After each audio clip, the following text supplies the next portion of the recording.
മറ്റൊരു വാർത്ത, കാർത്തികൻ വി സാംബശിവൻ ഓർമ്മയായിട്ട് ഇന്ന് 30 വർഷം. ഒരു കാലത്തെ കഥാപ്രസംഗ കലയിലൂടെ ഉത്സവപ്പറമ്പുകളെ ഇളക്കിമറിച്ച സാംബശിവന്റെ പാതയിലൂടെ ഇന്നും കഥ പറയുകയാണ് പത്തനംതിട്ട നിരണം സ്വദേശിയായ നിരണം രാജൻ.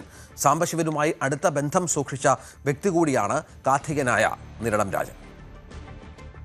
നമസ്കാരം. എങ്ങനെയാണ് സാർ? ഒരിക്കലും ഞാൻ പലപ്പോഴും അദ്ദേഹത്തിൻ്റെ ഭവനങ്ങളിൽ ട്രിവാൻഡ്രം ഭാഗത്ത് പോകുമ്പോൾ അദ്ദേഹത്തിൻ്റെ ഭവനത്തിൽ കയറും.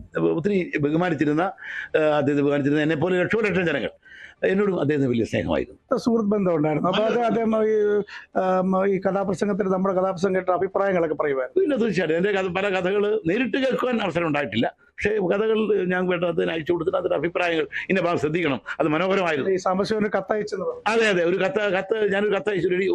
ഓൾ ഇന്ത്യ റേഡിയോയിൽ പ്രോഗ്രാം ഉണ്ടപ്പോൾ അത് കേൾക്കണം എന്ന് പറഞ്ഞാൽ ഒരു റിക്വസ്റ്റ് അയച്ചു. അതിന് മറുപടി തന്നെ. ഇന്നത്തെ കാലത്ത് ആരാ മറുപടി നടക്കാൻ പോകുന്നത്? അന്ന് വേറെ കമ്മ്യൂണിക്കേഷൻ വേറെ മാർഗ്ഗമില്ല, മൊബൈൽ ഫോണോ മറ്റു കാര്യങ്ങളും ഇല്ല. അതൊക്കെ അങ്ങനെ ഒത്തിരി ക്വാളിറ്റി ഉള്ള വ്യക്തികൾക്ക് മാത്രമേ ഒരു പരിധി കഴിഞ്ഞ് ഉയരാനും പറ്റുകയുള്ളൂ. നല്ല ഡിസിപ്ലിൻ ലൈഫ്. നമ്മൾ അതുപോലെ തന്നെ ഞാൻ ഈ പല വേദികളിലും ചേരും ഇപ്പം ഞാനൊക്കെ ഇങ്ങനെ അല്പം ശബ്ദമായിട്ട് സംസാരിക്കുന്ന ആളാണ്. ഇപ്പോൾ അദ്ദേഹത്തെ ഇപ്പോൾ സാംബശിവൻ എവിടെ ഇരിക്കുന്നു ചോദിച്ചു. സാറേ എന്നാണ് വിഷയം?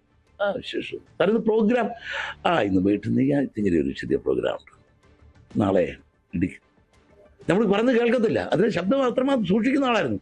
നമ്മൾ എന്തോ പറയുന്നത് എന്ന് പറഞ്ഞാൽ കാരണം വൈകുന്നേരം സംസാരിക്കേണ്ടതാണ്. അതുകൊണ്ട് അങ്ങനെ അമിതമായ സംസാരമില്ല, വളരെ ലിമിറ്റായിട്ട് മെല്ലെ സംസാരിക്കും. കഥാപ്രസംഗ കലാകാരന്മാർക്ക് അന്നത്തെ ഒരു സംഘടനയുണ്ട്, സംസ്ഥാന വൈസ് പ്രസിഡന്റ്. അപ്പോൾ അങ്ങനെയൊക്കെ അടുത്തൊരു ഇടപെടാനുള്ള സാധ്യത എങ്ങനെയായിരുന്നു? അദ്ദേഹമാണ് സംസ്ഥാന പ്രസിഡന്റ്. ആ കാലഘട്ടത്തിൽ 350 കാർത്തികന്മാരുണ്ടായിരുന്നു ആ യൂണിയനിൽ. പുരോഗമന കഥാപ്രസംഗ കലാസംഘടന എന്ന ആ സംഘടനയുടെ പേര്. ആ സംഘടന ഇപ്പോഴും ഉണ്ട്.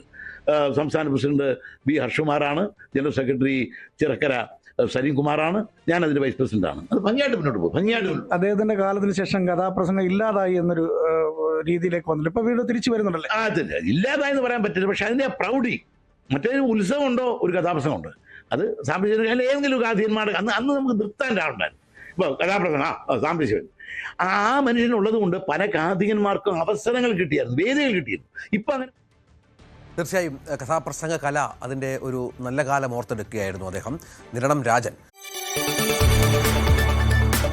കൂടുതൽ വാർത്തകൾക്ക് news 18 Keralam YouTube channel subscribe ചെയ്യുക.